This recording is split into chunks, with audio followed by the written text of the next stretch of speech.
নমস্কার বন্ধুরা, Laboni kitchen with village ফুডে আপনাদের সকলকে স্বাগত জানাই।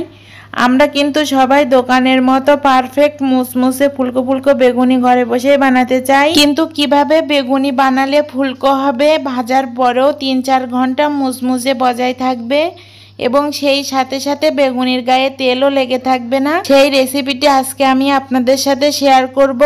ভিডিওটা শেষ পর্যন্ত দেখতে থাকুন। আশা করি আজকের পর থেকে আপনিও মুসমুসে বেগুনি বানাতে পারবেন। আর এই পারফেক্ট বেগুনির সিক্রেটটা লুকিয়ে থাকে কিন্তু বেসনগুলার মধ্যে, যেটা আমরা অনেকেই জানি না। তো ভিডিওটা দেখতে থাকুন, সবই শিখে যাবেন। তো আমি ব্যাটারটা গোলার জন্য প্রথমে একটি পরিষ্কার পাত্র নিয়ে নিয়েছি। এখানে চায়ের কাপে 1/2 কাপ আমি বেসন দিয়ে দিলাম, আর দিয়ে দিলাম চায়ের কাপের 1 কাপ আতপ চালের গুঁড়া। বেসন আর চালের গুঁড়া কিন্তু আগে থেকে আমি ভালোভাবে চেলে রেখেছিলাম। ব্যাটারটা করার আগে আপনারা অবশ্যই এই দুটো জিনিস ভালোভাবে চেলে নেবেন, না হলে কিন্তু বেগুনিটা ভালো হবে না। তারপরে এখানে আমি গুঁড়া মশলাটা অ্যাড করে দেব। এখানে আমি প্রথমে দিয়েছি 1 চামচের মতো মরিচের গুঁড়া, 1/2 চামচ জিরের গুঁড়া, 1/2 চামচ ধনিয়ার গুঁড়া, 1/2 চামচ খাওয়ার সোডা, 1/2 চামচ কাশ্মীরি লঙ্কা, 1/2 চামচ হলুদ, পরিমাণ মতো লবণ, আর দিয়েছি গোটা গরম মশলার গুঁড়া। এবার সবগুলো শুকনো উপকরণ আমি হ্যান্ড উইক্স দিয়ে ভালোভাবে মিক্স করে নেব, যাতে করে শুকনো উপকরণগুলো একসাথে মিশে যায়। এই শুকনো উপকরণগুলো আমার ভালোভাবে সময় নিয়ে 7-8 মিনিট ধরে আমি ভালোভাবে মিক্স করে নেব,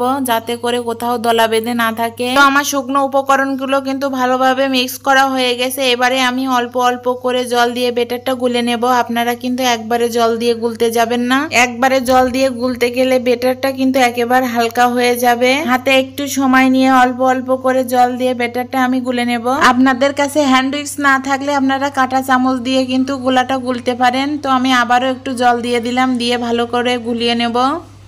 ব্যাটারটা কিন্তু আমি একেবারে হালকাও করব না, একেবারে ঘনও করব না, ঠিক মাঝারি পর্যায়ে রেখে দেব।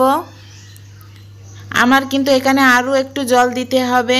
আপনাদের কাছে একটাই অনুরোধ, ভিডিওটা প্রথম থেকে শেষ পর্যন্ত দেখবেন। এখানে প্রতিটা টিপস দেওয়া থাকবে, ভিডিওটা স্কিপ করলে কিন্তু বেগুনিটা একটুও ভালো হবে না।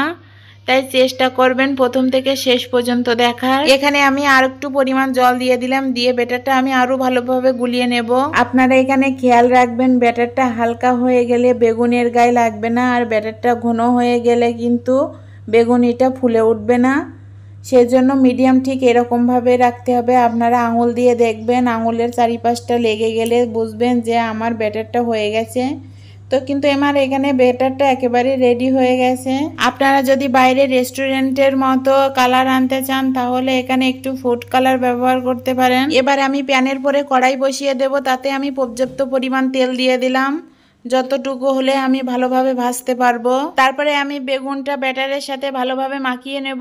আমি এখানে বেগুনের লেয়ারটা কিন্তু পুরো করে লাগিয়ে নেব। তো দেখেন বেগুনের লেয়ারটা আমি কত পুরো করে রেখেছি। এবার আমি তেলটা গরম হয়ে গেলে আমি বেগুনের চপটা আলতো হাতে করে ছেড়ে দেব তেলে। এখানে চুলার আঁচটা কিন্তু একেবারে লো করে ভাজতে হবে, না হলে কিন্তু ভিতরে কাঁচা থাকবে, বাইরে পুড়ে যাবে। তো দেখেন বেগুনের চপটা কিন্তু আস্তে আস্তে উপরে ফুলে উঠেছে, কালারটাও কিন্তু অনেকটা চেঞ্জ হয়ে এসেছে। এবার আমি উল্টিয়ে দেব।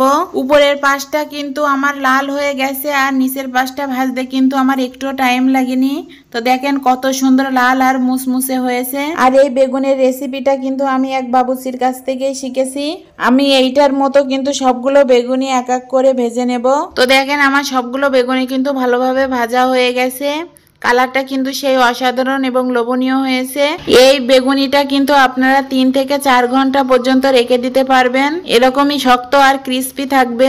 আপনারা দেখলেই বুঝতে পারছেন যে বেগুনিটা কত সুন্দর হয়েছে আর কত সুন্দর মুসমুসে। ভিডিওটি ভালো লাগলে আপনারা একবার হলো বাড়িতে এটি তৈরি করে দেখবেন। আর ভিডিওটি ভালো লাগলে লাইক কমেন্ট শেয়ার করতে ভুলবেন না। চ্যানেলে নতুন হয়ে থাকলে সাবস্ক্রাইব করবেন, পাশে থাকা বেল আইকনটিতে ক্লিক করবেন নিত্য নতুন ভিডিও পেতে। তো ধন্যবাদ সকলকে।